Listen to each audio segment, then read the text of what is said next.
یہ اس قدر عظیم دن ہیں کہ ان جیسے دن سال بھر کے دنوں میں نہیں ہیں، اتنے عظیم دن ہیں یہ 10 دن۔ نبی رحمت صلی اللہ علیہ وسلم نے فرمایا اعظم الایام عند اللہ، اللہ کے نزدیک عظیم ترین دن، اور ایک حدیث میں ہے افضل ایام الدنیا ایام العشر، یعنی 10 ذی الحجہ، کہ دنیا میں جتنے بھی دن ہیں اللہ نے بنائے ہیں ان دنوں میں افضل ترین دن یہ 10 دن ہیں جو ذی الحجہ کے پہلے 10 دن ہیں۔ تو یہ اس قدر عظمت والے دن ہیں، اور اتنے عظمت والے دن ہیں۔ نماز بندہ سارا سال پڑھے، اللہ کو نماز کا عمل بڑا محبوب ہے، لیکن جس قدر محبت اللہ کو اس بندے کی نماز پہ آتی ہے نا جو بندہ ذی الحجہ کے 10 دنوں میں پڑھے، ویسی محبت عام دنوں میں نہیں ہے۔ حدیث مبارکہ میں ہے کہ نبی صلی اللہ علیہ وسلم نے فرمایا ما من ایام اعظم عند اللہ ولا احب الیہ العمل فیہن من هذه الايام، یعنی ایام العشر۔ فرمایا کہ یہ جو 10 دن ہیں ان کے اندر کیا جانے والا عمل بڑا عظمت والا اور اللہ تعالیٰ کو بڑا ہی محبوب ہے، اتنا محبوب عمل اللہ تعالیٰ کو بقیہ ایام میں وہ نہیں ہوتا۔ صحابہ نے کہا اللہ کے رسول جہاد فی سبیل اللہ بھی نہیں؟ کیا جہاد فی سبیل اللہ بھی نہیں؟ الا رجل خرج بنفسه وماله، ہاں سوائے اس بندے کے اس کا عمل اللہ کو سارا سال ہی بڑا محبوب ہوتا ہے، وہ مجاہد جو اللہ کی راہ میں نکلے، اپنی جان بھی اللہ کے حضور پیش کر دے، اپنا مال بھی اللہ کے حضور پیش کر دے۔ تو یہ جو عمل ہے اس کے لیے کوئی وقت کی قید نہیں، یہ ہر وقت جب بھی یہ کیا جائے اللہ کو یہ محبوب ترین عمل ہے۔ لیکن جو بقیہ اعمال ہے، نماز ہے، روزہ ہے، صدقہ ہے، ذکر ہے، وہ اللہ کو محبوب ضرور ہے، لیکن جس قدر اللہ کو محبت ان اعمال کے کرنے والے پر ان 10 دنوں میں آتی ہے وہ بقیہ دنوں میں ویسی محبت نہیں ہے۔ تو یہ عظیم ترین دن ہیں کائنات کے جو یہ شروع ہونے والے ہیں۔ تو ان دنوں کے اندر ہمیں کمر بستہ ہونا چاہیے، اپنے کاروباری مصروفیات سے وقت نکالنا چاہیے۔ سعید بن جبیر رحمہ اللہ وہ لوگوں کے پیچھے دوڑا کرتے اور ان کو نصیحت کرتے، او اللہ کے بندو ان 10 دنوں کے اندر تم نے اپنے گھروں کے چراغ نہیں راتوں کو بجانے، آرام نہیں کرنا، یہ بڑے قیمتی دن ہیں، راتوں کو سو کے نہ گزارنا۔ لوگوں کے پیچھے جاتے انہیں بار بار کہتے، اونچی اونچی آواز میں اعلان کرتے، ہو لوگوں بڑے عظیم دن آ گئے ہیں، سو کے مت گزار دینا انہیں۔ تو یہ ہمارے سلف صالحین کا طریقہ کار رہا ہے کہ وہ لوگوں کو اس حوالے سے تنبیہ کیا کرتے تھے، آگاہ کیا کرتے تھے کہ یہ 10 دن بڑی عظمت والے دن ہیں، انہیں ضائع مت کر دیجیے گا۔ دیکھو اگر کوئی نعمت آپ کا ہی بڑا بھائی آپ کو کوئی تحفہ دے، آپ اس تحفے کی قدر نہ کریں، آپ کا بھائی آپ سے ناراض ہوگا، میں نے اتنی محبت اور چاہت سے اسے تحفہ دیا تھا لیکن یہ کیسا آدمی ہے، اسے میرے تحفے کی کوئی قدر ہی نہیں ہے، اس نے میرے تحفے کی قیمت ہی نہیں ڈالی۔ اللہ تعالیٰ جب بندے کو تحفہ دیتا ہے رمضان کی صورت میں یا ذی الحجہ کے پہلے 10 دنوں کی صورت میں یا کسی اور صورت میں، اگر بندہ اس تحفے کی قدر نہ کرے تو اللہ بھی ناراض ہوتا ہے۔ تو اس لیے ان 10 دنوں میں ہم نے محنت کر کے اللہ رب العالمین کو راضی کرنا ہے۔ ان 10 دنوں میں ہمیں کیا کرنا چاہیے؟ سب سے پہلی بات تو یہ ہے کہ جو عمل ہم پر فرض ہے ان اعمال کے اندر ہمیں کوتاہی نہیں کرنی چاہیے۔ فرائض کے اندر سب سے پہلی چیز ہے نماز۔ نماز تو سارا سال چھوڑنا وہ جائز ہے ہی نہیں، لیکن ان 10 دنوں میں خاص طور پر ہم نے نماز نہیں چھوڑنی۔ تہیہ کر لیجئے کہ میری 5 نمازیں با جماعت مسجد کے اندر ہوں گی ان 10 دنوں کے اندر، اور ان 10 دنوں میں نماز کا جو اجر اللہ دے گا نا وہ بقیہ سال میں نماز کا آپ اجر وہ حاصل نہیں کر سکتے۔ ان 10 دنوں میں نماز کا اجر بقیہ دنوں سے بڑھ جاتا ہے، اس لیے آپ 5 وقت کی نماز ہے با جماعت مسجد میں ادا کریں۔ اگر یہ 10 دن نہ بھی ہوتے بحیثیت مسلمان، جب ہم کہتے ہیں کہ اللہ ہم مسلمان ہیں، مسلمان کا مطلب فرما بردار ہے، اللہ ہم تیرے مطیع اور فرما بردار ہیں، یہ 10 دن نہ بھی ہو، رمضان نہ بھی ہو، بحیثیت مسلمان ایک مسلمان جب یہ کہتا ہے اللہ میں فرما بردار تیرا تابع، تو وہ ایک معاہدہ کرتا ہے رب سے، اللہ جو تو کہے گا میں مانوں گا۔ اور اللہ قرآن کریم میں جا بجا کئی ایک مقامات پر اللہ تعالیٰ کہتا ہے وَأَقِيمُوا الصَّلَاةَ وَآتُوا الزَّكَاةَ وَارْكَعُوا مَعَ الرَّاكِعِينَ، اور لوگوں نماز کو قائم کرو، زکوٰۃ ادا کرو، رکوع کرنے والوں کے ساتھ رکوع کرو۔ اللہ جا بجا یہ باتیں کہتا ہے او مومنو تم پر نماز وقت مقررہ پر فرض کی ہے۔ حدیث مبارکہ کے اندر بار بار نماز کے قائم کرنے کے حوالے سے رسول کریم لوگوں کو نصیحتیں کرتے ہیں۔ تو ایک مسلمان کے لیے یہ ایام نہ بھی ہوں، ایک مسلمان کی یہ ذمہ داری ہے کہ اس کی نمازیں باجماعت ہونی چاہیے اور وقت مقررہ پر ہونی چاہیے۔ آج ہمارے معاشرے میں نماز کو بڑا ہلکا عمل لے لیا گیا ہے۔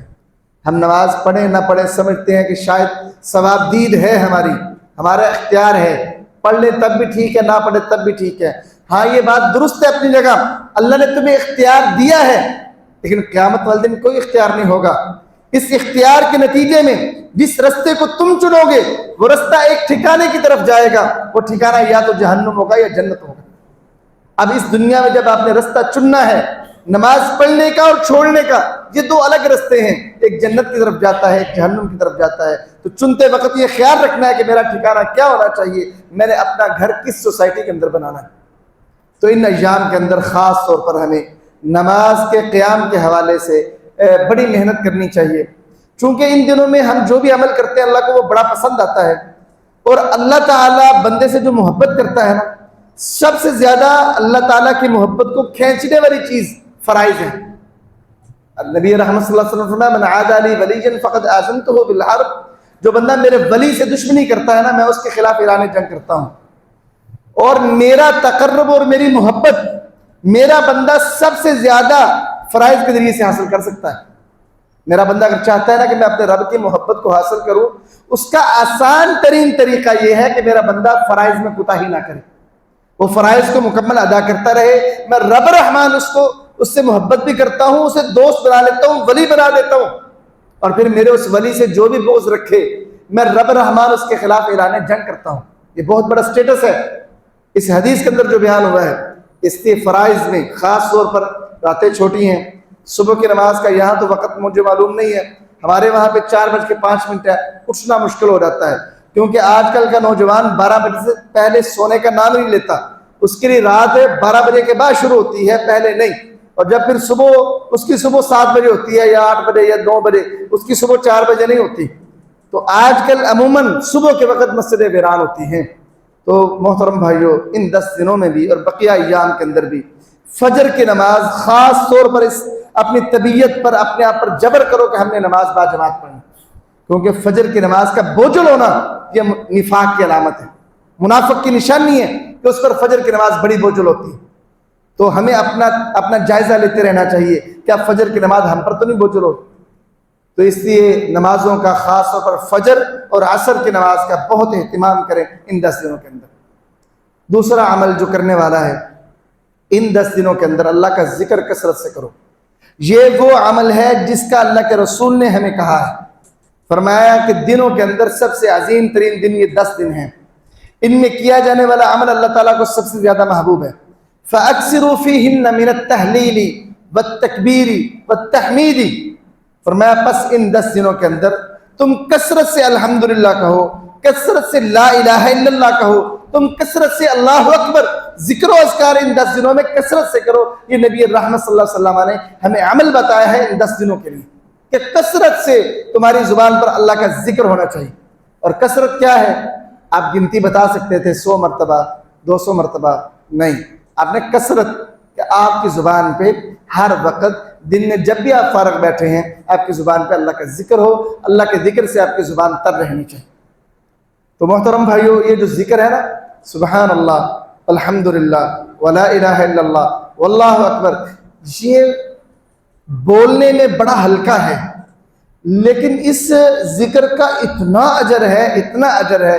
اگر بندہ قیامت کے دن پر صحیح یقین رکھتا ہو نا، اور جنت پہ صحیح یقین رکھتا ہو، تو بندہ اس کی زبان سے ہر وقت سال پورا یہ ذکر جاری رہے، وہ اس ذکر سے غفلت کا شکار نہ ہو۔ ہمارا چونکہ آخرت پر ویسا یقین نہیں ہے جیسا ہونا چاہیے، اس لیے ہم اس ذکر کو کرتے نہیں ہیں اس طریقے سے۔ یہ کہنے کو تو بہت ہلکے لفظ ہیں، سبحان اللہ والحمدللہ ولا الہ الا اللہ واللہ اکبر، لیکن ہم جتنی بھی باتیں کرتے ہیں نا، جتنی باتیں کرتے ہیں نیکی کی اور جو بھی باتیں ہم معاشرے میں کرتے ہیں، ان تمام تر باتوں میں اللہ کے نزدیک محبوب ترین باتیں یہ 4 ہیں: سبحان اللہ، الحمدللہ، لا الہ الا اللہ، اللہ اکبر۔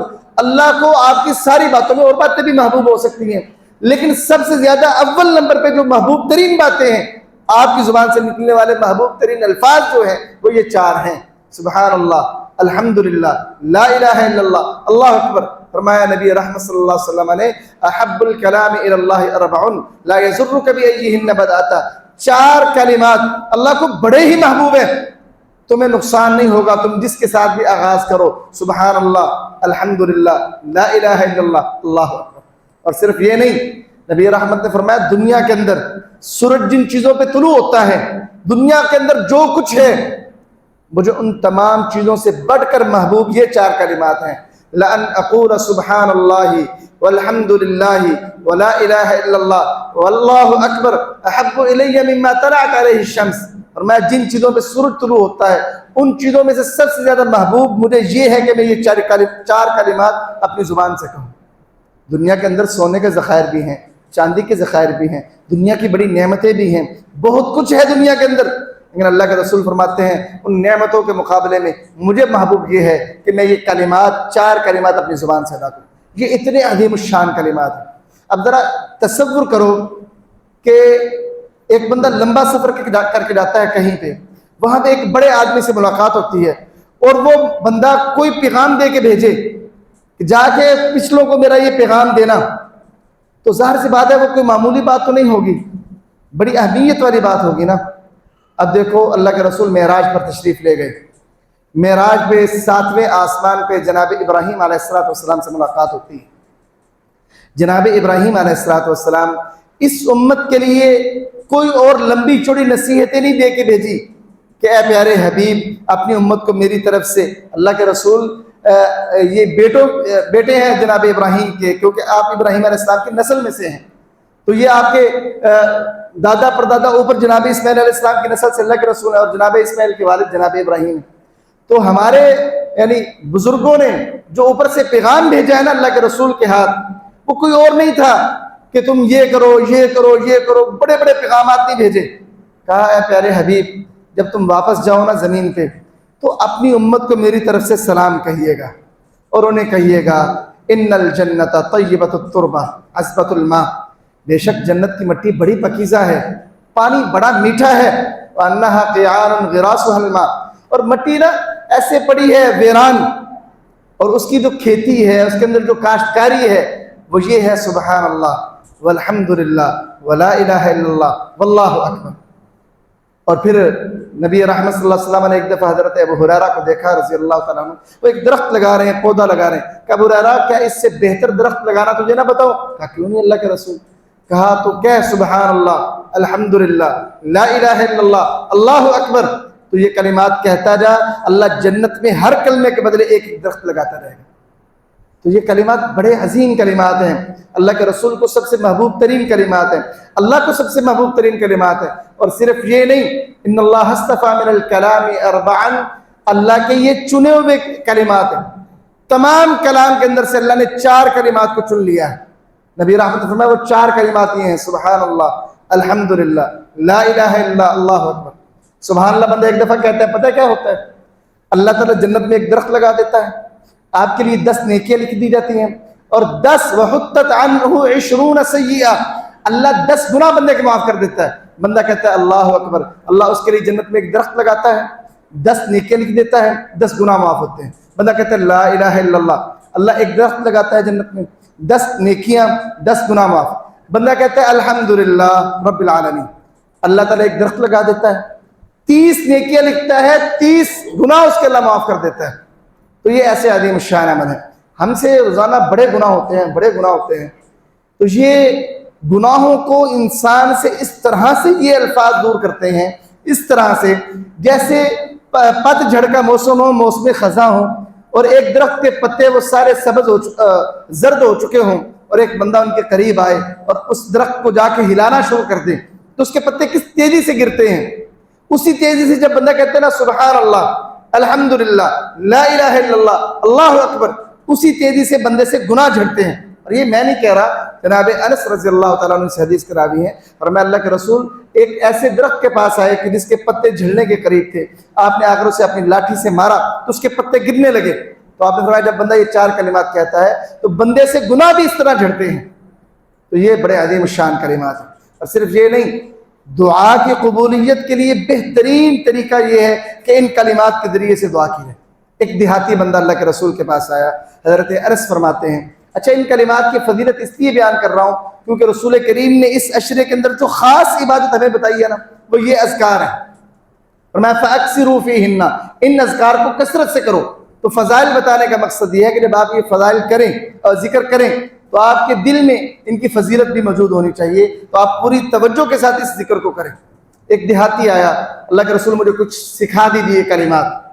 اور میں تو کہہ سبحان اللہ، الحمدللہ، لا الہ الا اللہ، اللہ اکبر. اس نے گنا ایسے، سبحان اللہ، عربی میں گنتی اس طرح سے ہے، سبحان اللہ، الحمدللہ، لا الہ الا اللہ، اللہ اکبر. اس نے گنا ایسے اور چل پڑا. تھوڑا سا دور گیا تو سوچ میں پڑ گیا، پھر واپس آیا تو رسول کریم مسکرا پڑے. کہا یہ پریشان حال بندہ فکر میں سوچ میں پڑ گیا ہے. واپس آ گیا، کہنے لگا اللہ کے رسول ھذا للہ فماذا لی، یہ کلمات تو اللہ کی تعریف تسبیح پر مشتمل ہیں، یہ تو اللہ کے لیے ہو گئے، میرے لیے کیا ہے اس میں؟ سبحان اللہ، اللہ کی پاکیزگی بیان ہے، الحمدللہ اللہ کی تعریف ہے، اللہ اکبر اللہ کی بڑائی ہے، لا الہ الا اللہ اللہ کے معبود برحق ہونے کا دعویٰ کرنا ہے. تو یہ تو اللہ کے لیے ہے، ان کلمات میں میرے لیے کیا ہے؟ اے دیہاتی، جب تو کہے گا نا سبحان اللہ، اللہ تجھے جواب دے گا قد صدقتا، اے بندے تو نے سچ کہا ہے، واقعتاً اللہ بڑا پاک ہے. جب تو کہے گا الحمدللہ کہ تمام تعریفیں اللہ کے لیے، اللہ تجھے جواب دے گا قد صدقتا، اے میرے بندے تو نے سچ کہا ہے، تعریف ہے ہی صرف اللہ کی. جب تو کہے گا نا اللہ اکبر، اللہ سب سے بڑا ہے، اللہ پھر جواب دے گا اے بندے قد صدقتا، تو نے سچ کہا ہے، اللہ سے بڑی ذات کوئی نہیں ہے. جب تو کہے گا نا لا الہ الا اللہ، اللہ کے سوا کوئی معبود برحق نہیں، اللہ تجھے جواب دے گا اے بندے قد صدقتا، تو نے سچ کہا ہے، اللہ کے سوا واقعتاً کوئی عبادت کے لائق نہیں ہے. اے دیہاتی، جب تو یہ 4 کلمات کہہ لے تو پھر مزید تو یہ دعا کر لینا، اللہم اغفر لی، اللہم ارحمنی، اللہم ارزقنی. جب تو کہے گا نا اللہم اغفر لی، اللہ مجھے معاف فرما دے، اللہ تجھے تب بھی جواب دے گا، اللہ کہے گا قد فعلتو، میں نے کر دیا. تو کہے اللہم ارحمنی، اللہ مجھ پر رحم فرما، اللہ جواب دے گا قد فعلتو، اے میرے بندے میں نے کر دیا. تو نے کہنا ہے اللہم ارزقنی، اللہ مجھے رزق عطا فرما، مجھے میری خواہشات عطا فرما، اللہ کہے گا قد فعلتو، میں نے کر دیا. تو یہ کلمات اللہ تعالیٰ سے بات دعا کی قبولیت، اس کا بہترین ذریعہ یہ ہے کہ آپ یہ کلمات پڑھے، دعا کریں. تو دیہاتی کو اللہ کے رسول نے 3 دعائیں بتائی. کہا ہر دعا کے بعد اللہ تعالیٰ قبولیت کا پروانہ جاری کرے گا. تو کہے گا اللہم اغفر لی، اللہ پروانہ جاری کرے گا قد فعلتو، میں نے کر دیا تجھے معاف. تو نے کہنا ہے اللہم ارحمنی، اللہ کہے گا قد فعلتو، میں نے تجھ پہ رحم کر دیا، یہ نہیں کہ کروں گا، کر دیا. اللہم ارزقنی، اللہ مجھے عطا کر، اللہ کہے گا قد فعلتو، میں نے کر دیا. اس لیے یہ تسبیحات ہمیں انہیں ویسے بھی پورا سال اپنے اذکار کا ایسے حصہ بنانا چاہیے ان تسبیحات کو، لیکن ان 10 دنوں کے اندر اللہ کے رسول صلی اللہ علیہ وسلم نے ان 4 تسبیحات کے بارے میں خاص طور پر ہمیں تاکید کی ہے کہ ان 10 دنوں کے اندر یہ تسبیحات لازمی طور پر تم نے پڑھنی. یہی وجہ تھی کہ امام بخاری رحمہ اللہ اس اثر کو لے کے آتے ہیں صحیح بخاری میں کہ صحابہ کرام کا یہ معمول تھا، کان ابن عمر و ابو ہریرہ یخرجان الی السوق یکبران فیکبر الناس بتکبیرہما، کہ جناب عبداللہ بن عمر رضی اللہ تعالیٰ عنہ اور جناب ابو ہریرہ رضی اللہ تعالیٰ عنہ بازاروں میں نکل جاتے ہیں ان 10 دنوں میں، اور وہ جا کے اونچی اونچی تکبیرات کہتے ہیں، اللہ اکبر، اللہ اکبر، لا الہ الا اللہ، واللہ اکبر، اللہ اکبر وللہ الحمد. اور بازار کے لوگ بھی ساتھ ساتھ یہ پڑھتے ہیں ان کی تکبیرات. ایک ماحول ہوتا پورے مدینے کے بازاروں کا.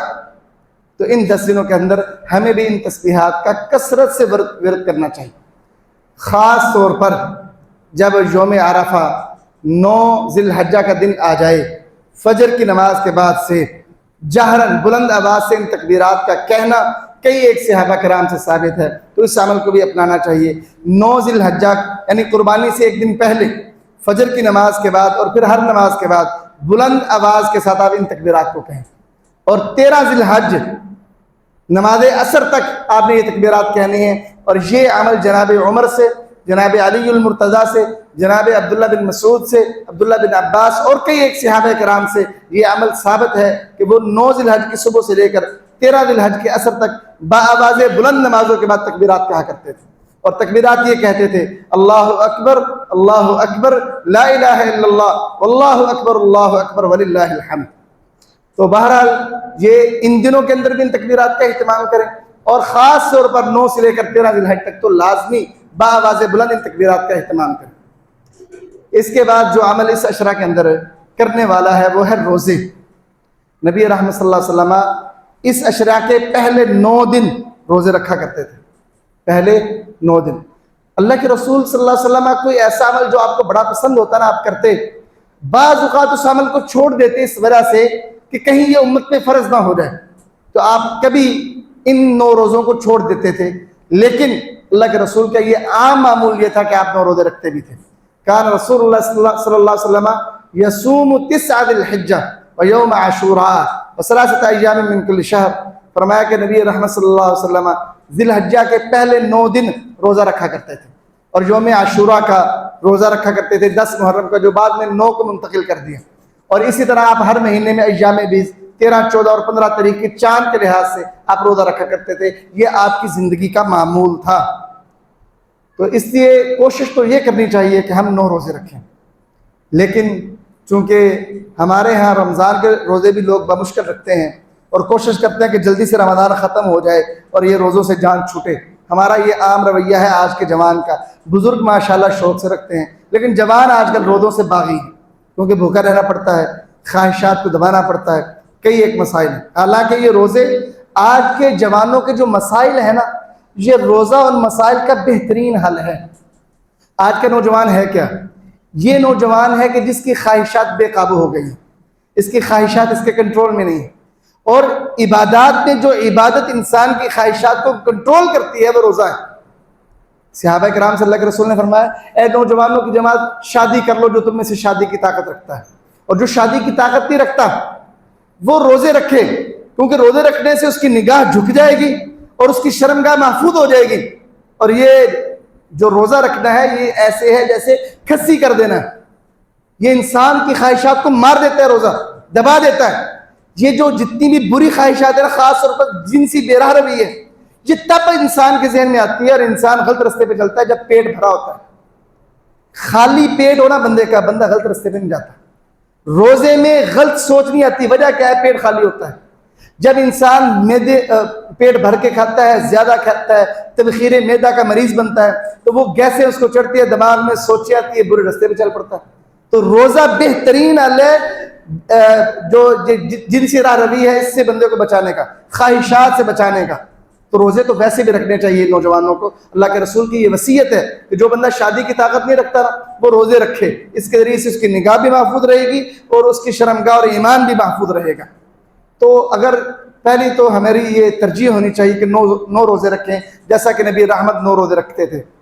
اگر ہم 9 روزے نہیں رکھ سکتے تو ایک روزہ ان 9 روزوں میں ایسا ہے کہ جس کی اس قدر فضیلت ہے کہ بندے کے 2 سال کے گناہ، 1 سال سابقہ کے، 1 سال آئندہ کے، بندے کے 2 سال کے گناہ معاف ہو جاتے ہیں. وہ ہے یوم عرفہ کا روزہ. فرمایا: صوم یوم عرفہ احتسب الی اللہ ان یکفر السنۃ التي قبلہ والتي بعدہ، کہ یوم عرفہ کا جو روزہ ہے میں اللہ سے بڑی امید رکھتا ہوں کہ اللہ اس روزے کے ذریعے سے 1 سال پہلے کے اور 1 سال بعد کے گناہ معاف کر دے. تو یوم عرفہ کا روزہ تو لازمی رکھے. یہ بہت بڑی آفر ہے اللہ کی طرف سے کہ 1 سال پہلے کے، اور وہ گناہ اتنے ہیں ہم تو مہینے کے گناہ شمار نہیں کر سکتے، سال کے تو بڑی بات ہے. پہلے کے اور 1 سال آئندہ کے اللہ گناہ معاف کر دے گا. تو اس روزے کا خاص اہتمام کرنا چاہیے. یہ روزہ کب ہونا چاہیے؟ تو یہ روزہ آپ کے علاقے کی 9 ذی الحجہ کی تاریخ کو ہونا چاہیے. بعض علماء یہ کہتے ہیں کہ جب وہاں پہ حاجی عرفات میں ہوتے ہیں نا، 9 ذی الحجہ جب سعودی عرب میں ہوگا تب روزہ رکھنا چاہیے.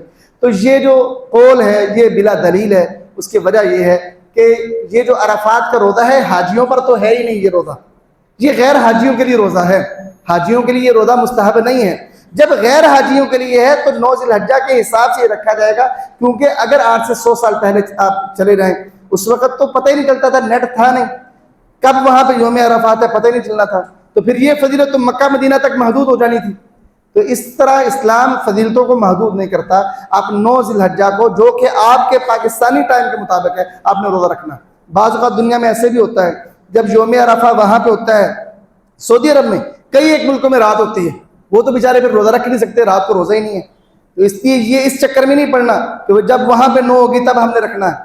اگر کوئی پڑھنا بھی چاہے تو پھر ساتھ یہاں کی 9 کا بھی رکھے، وہاں کا بھی رکھ لے، تاکہ وہ اپنا شک دور کر لے۔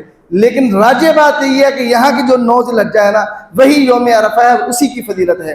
اس لیے جب وہ 9 ذی الحجہ کا دن آئے، یعنی قربانی سے ایک دن پہلے آپ نے وہ روزہ رکھنا ہے، اور اس کی بڑی فضیلت ہے، اس میں کوتاہی نہ کیجیے، خود بھی رکھیے، گھر والوں کو بھی رکھوائیے، بیٹوں کو بھی رکھوائیے، اور اس کا ایسے اہتمام کریں جیسے رمضان کے روزے کا اہتمام کیا جاتا ہے۔ محترم بھائیوں، اس کے بعد اس عشرے کے اندر ہمیں ایک عمل اور بھی کرنا چاہیے، وہ ہے قربانی کا عمل۔ قربانی جو بندہ طاقت رکھتا ہے نا، طاقت سے مراد یہ ہے کہ اس کے پاس اتنے پیسے ہیں، وہ حصہ ڈال سکتا ہے یا چھوٹا جانور لے سکتا ہے، اسے قربانی سے پیچھے نہیں ہٹنا چاہیے۔ قربانی بڑے علماء اور کئی ایک احادیث جو انشاءاللہ آئندہ جمعہ چونکہ اس موضوع پہ ہے تو اس میں وہ احادیث بھی بیان کروں گا، یہ صاحب استطاعت پر واجب کی حیثیت تک ہے۔ تقریباً علماء کا جو زیادہ تر قول ہے وہ یہ ہے کہ یہ واجب ہے۔ تو جو صاحب حیثیت ہے وہ قربانی کے حوالے سے، یار مہنگائی بڑی ہے، ایسے ہے، یہ میرے پاس ساری بچت ہی 30-40 ہزار ہے، اگر یہ بھی قربانی پہ لگا دوں گا تو کیا بچے گا؟ نہیں، دن تھوڑے رہ گئے ہیں، اپنے قربانی کی فکر کریں، قربانی لیں۔ یہ اللہ تعالیٰ کے سامنے ایک دلیل ہوتی ہے کہ اللہ ہم ہر وقت تیرے لیے ہر چیز قربان کرنے کے لیے تیار ہیں انشاءاللہ۔ تو اس عشرے کو محترم بھائیو ضائع مت کیجیے، اللہ کے ذکر کے ساتھ، اللہ کی تسبیحات کے ساتھ اس عشرے کو خوبصورت بنائیں۔ اللہ تعالیٰ ہمیں عمل کی توفیق عطا فرمائے۔ ہمارے یہ البرام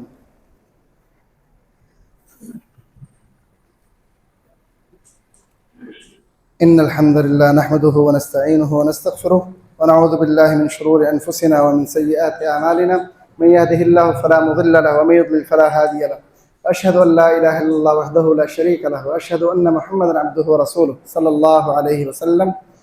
محترم بھائیوں، نبی صلی اللہ علیہ وسلم کا ایک طریقہ یہ بھی ہے، آپ 2 مینڈے کرتے تھے جو جن کے پاؤں بھی کالے تھے، پیٹ بھی کالا، اور چہرے پر بھی تھوڑی سی سیاہی مائل ہوتے تھے، اور سینگوں والے 2 مینڈے کرتے تھے۔ اس کے بعد اللہ کے رسول صلی اللہ علیہ وسلم قربانیاں صحابہ کرام میں تقسیم کیا کرتے تھے، یہ آپ کا عمل تھا۔ آپ 2 مینڈے خود کرتے اور بقیہ قربانیاں جو آپ کے پاس جانور ہوتے آپ صحابہ میں تقسیم کرتے تھے۔ اور پھر آپ کو یہ بھی معلوم ہوگا کہ جو اول دور تھا جب مہاجر مدینے میں ہجرت کر کے گئے ہیں تو مسلمان بڑے غریب تھے، تو صاحب استطاعت لوگوں کو اللہ کے رسول نے کہا 3 دن سے زیادہ گوشت تم لوگوں نے گھروں میں نہیں رکھنا، یہ آپ نے تقسیم کر دینا ہے لوگوں میں، تاکہ جو لوگ سفید پوش طبقہ ہے جو سال کے بعد ایک دفعہ ہی چھوٹا یا بڑا گوشت کھاتے ہیں تو ان کو بھی گوشت کھانے کو میسر آئے۔ تو اسی نظریے کو لے کر ہماری جماعت چل رہی ہے، اور ہمارے ملک میں مہنگائی کی جو صورتحال ہے آپ کے علم میں ہے، اسی پیش نظر پچھلے سال بھی انہوں نے تحفہ عید کے نام سے ایک مہم چلائی، قربانیاں لوگوں سے اکٹھی کی گئی صاحب استطاعت سے، اور ذبح کر کے پھر ملک کے پاکستان کے وہ سفید پوش طبقہ جو مانگتا بھی نہیں ہے، عید والے دن بیچارے اپنے گھر میں بیٹھے رہتے ہیں اور کسی کے آگے دستے سوال بھی نہیں پھیلاتے، ان کے گھروں تک باعزت طریقے سے گوشت پہنچایا گیا۔ وہ نمازی حضرات جو نمازیں پڑھتے ہیں لیکن صاحب استطاعت نہیں ہیں، اب وہ مانگتے بھی نہیں ہیں کہ یار ہمارا چہرہ ہے، ایک عزت ایک وقار ہے، مانگ بھی نہیں سکتے، تو ایسے لوگوں تک رسائی حاصل کی جماعت نے ان تک گوشت پہنچایا۔ اس دفعہ بھی جماعت کا یہ ارادہ ہے کہ ملک پاکستان کے وہ لوگ اور وہ علاقے جو بڑے پسماندہ ہیں اور لوگ بڑے غریب طبقہ ہے ان تک ہم قربانی کا گوشت پہنچائیں۔ اس کے ساتھ ساتھ ہر قربانی جو بھی قربانی کا موقع آتا ہے، غزہ میں ہماری جماعت الحمدللہ وہاں پہ قربانیاں کرتی ہے، اور اہل غزہ تک ان قربانیوں کو گوشت اور پکائی کی صورت میں، یعنی کھانا پکا کر ان میں تقسیم کیا جاتا ہے۔ تو اس حوالے سے بھی ہماری جماعت نے وہاں پہ قربانیاں بھیجنی ہیں، اور اس ملک پاکستان کے اندر بھی ہم نے یہ مہم چلانی ہے۔ جماعت کے نمائندے ہمارے اندر موجود ہیں، وہ اس حوالے سے آپ کو کچھ آگاہ بھی کریں گے، تو ان کے ساتھ سارے بھائی تعاون کر کے جائیں۔ جس بندے نے 3 قربانیاں کرنی ہیں وہ 3 کیوں کرنی ہے؟ اس نے اللہ کے رسول کی سنت 2 کی ہے، آپ عام معمول میں 2 کرتے تھے، وہ تیسری صدقہ کرے جیسے اللہ کے رسول کرتے تھے کہ جتنی زیادہ قربانی ہوتی ہے وہ تقسیم کرتے تھے، تو آپ وہ تقسیم کرو لوگوں میں، گوشت کر کے بھی تو آپ نے تقسیم ہی کرنا ہے نا، تو آپ مکمل قربانی کسی کو دے دو، تقسیم کر دو۔ تو اس طرح وہ مکمل قربانی آپ جماعت کے حوالے کریں۔ وہ اہل غزہ تک بھی پہنچے گی، اور آپ کے بھائی جو سفید پوش طبقہ ہے مہنگائی کی وجہ سے وہ اس مرتبہ بھی قربانی نہ لے سکے گا، اس تک بھی انشاءاللہ گوشت تحفے کی صورت میں، مانگتے ہوئے نہیں۔ ہمارے ہاں یہ جو مانگنے آتے ہیں وہ تو لے جاتے ہیں حصہ، سفید پوش طبقے کو کچھ نہیں ملتا۔ انشاءاللہ ہم ان تک پہنچ کر ان تک بھی یہ گوشت پہنچائیں گے، تو تمام ساتھی بھرپور تعاون کریے گا ہمارے بھائی کے ساتھ۔ یہ ایک تربیتی نشست ہے 17 مئی کو بروز اتوار بعد از نماز مغرب۔ یہ جو مسجد ابو بکر ہے رحمۃ اللہ عالمین اسلامک سینٹر بھگت پورے کے اندر، مغرب کے بعد اس کے اندر جماعت کے مفتی آ رہے ہیں، مفتی عبدالرحمن عابد صاحب۔ فتویٰ کی فیلڈ میں ان کو بڑی مہارت حاصل ہے، جدید مسائل کے حوالے سے بڑی مہارت حاصل ہے، اور ان کا یہ ایک ان کی خوبی ہے کہ وہ تمام تر مسائل کو قرآن و حدیث سے ہی صرف بتاتے ہیں، اور اس میں کسی قسم کی وہ نرمی نہیں دکھاتے، یعنی اصل قرآن و حدیث کے مطابق مسائل بتاتے ہیں۔ تو ان کے درس میں لازمی شرکت کیجیے، اور آپ کے جو بھی مسائل ہیں ان کے سامنے پیش کیجیے، انشاءاللہ ان کا قرآن و حدیث سے آپ کو جواب ملے گا۔ تمام بھائی اس تربیت نشست میں شرکت کی کوشش کیجیے، جزاک اللہ خیر۔ اما بعد فإن خير الحديث كتاب الله وخير الهدي هدي محمد صلى الله عليه وسلم وشر الأمور محدثاتها وكل محدثة بدعة وكل بدعة ضلالة وكل ضلالة في النار۔ سبحان ربك رب العزة عما يصفون وسلام على المرسلين والحمد لله رب العالمين۔